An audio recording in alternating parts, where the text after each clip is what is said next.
Welcome to waves media Telugu. Annaparru BC హాస్టల్లో 17 మంది విద్యార్థులకు అస్వస్థత. గుంటూరు జిల్లా పెదనందిపాడు మండలం అన్నపర్రు గ్రామ బీసీ హాస్టల్లో శుక్రవారం 17 మంది విద్యార్థులకు అస్వస్థతకు గురయ్యారు. విద్యార్థులను పెదనందిపాడు మండల ప్రాథమిక ఆరోగ్య కేంద్రానికి తరలించారు. వైద్యులు వైద్య పరీక్షలు చేస్తున్నారు. 17 మంది విద్యార్థులు వాంతులు, విరోచనాలు, జ్వరాలతో కలిగి ఉన్నారు.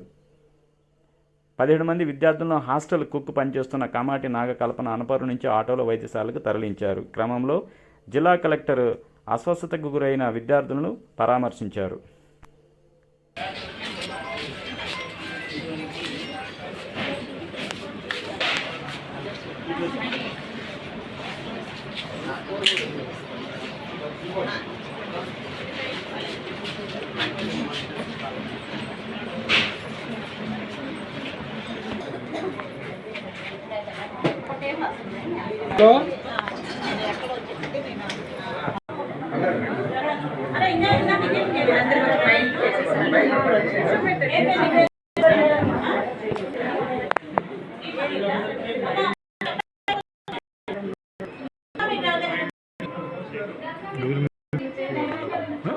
టీసీ పట్టు పెట్టు.